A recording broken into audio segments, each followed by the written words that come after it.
Welcome to Storied Audio. Emily never intended for anything to happen. That truth haunted her more than anything else. It had all started so small. Lunch breaks, harmless jokes, staying a few minutes after work to finish a project with Mark from accounting. She told herself it was nothing. She told herself she was just being friendly. She told herself she would never cross a line. But deep down she knew she was lying to herself. Mark had a way of lingering. He'd hover by her desk, always ready with a joke or a compliment. He laughed a little too loudly at her jokes, stood a little too close, found excuses to walk out with her after work. At first she brushed it off. She didn't want to be rude. He didn't want to make things awkward at work. She convinced herself it was harmless. But the truth was brutal. She had never wanted Mark. Not even for a second. Every time he smiled at her, she compared it to Ryan's smile, the one that made her feel safe, grounded, loved. Every time Mark tried to get closer, she felt a flicker of discomfort she pushed aside because she didn't want to seem dramatic. Looking back, she could see every warning sign she ignored. And she hated herself for it. The day she realized it had gone too far hit her like cold water. Mark laughed at something she said, warmly, comfortably, like they shared something private. Then he touched her shoulder and her stomach twisted. Not with excitement. With guilt. Heavy, suffocating guilt. She saw herself from the outside, saw how it would look to Ryan, the man she loved more than anything. She stopped everything that day. No more lunches. No more staying late. No more casual conversations that lingered too long. He shut it all down. But the guilt didn't go away. It clawed at her. It kept her awake at night. She couldn't look at Ryan without feeling like she was betraying him just by breathing. So she told him. They were sitting on the couch when she finally broke. Her voice trembled as she confessed everything.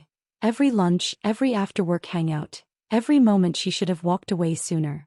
She told him she never cheated, never even thought about it, but she had still crossed a line in her heart. She told him she was sorry. She told him she hated herself for it. She told him she loved him and didn't want to keep anything from him. Ryan didn't yell.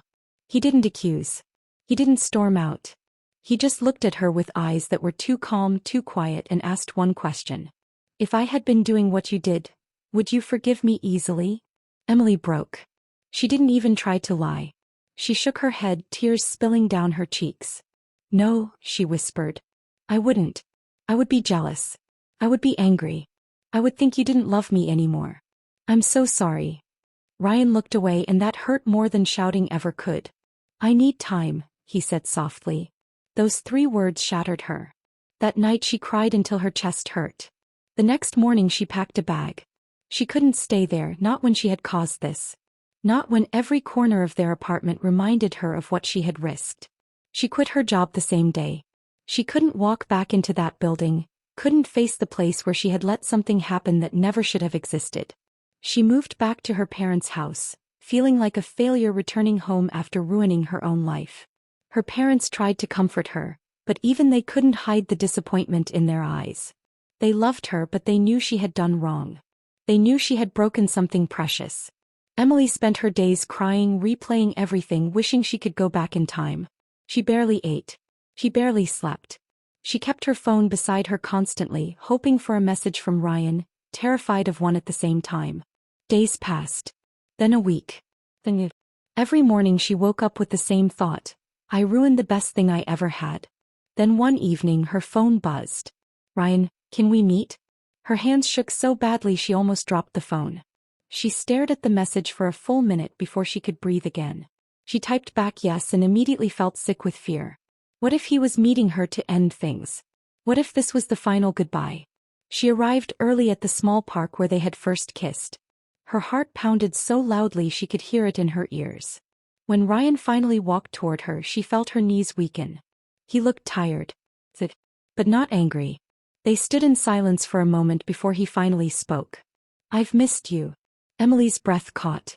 I've missed you too, she whispered, her voice breaking. He stepped closer. I'm still hurt. I won't pretend I'm not. But I also know you told me the truth because you love me.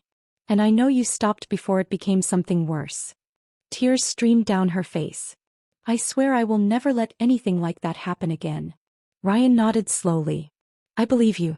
Just, please don't do this again. I don't ever want to feel like I'm losing you.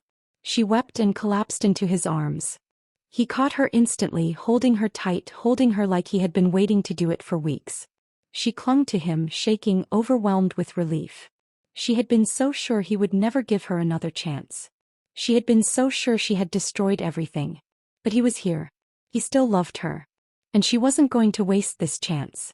From that day forward, Emily became fiercely protective of their relationship. Not out of fear, out of love. She set boundaries she should have set long ago. She communicated openly. She made sure Ryan always knew how much he meant to her. She worked on herself, on her insecurities, on the jealousy she had admitted to. They rebuilt slowly, carefully, honestly. And in the process they became stronger than they had ever been. Emily never forgot the pain she caused, but she used it to become better. To love better, to protect what mattered, to never again take Ryan's heart for granted. Because she knew now more than ever that real love wasn't just about the good moments. It was about choosing each other even after the mistakes. Subscribe to the channel for more audio stories.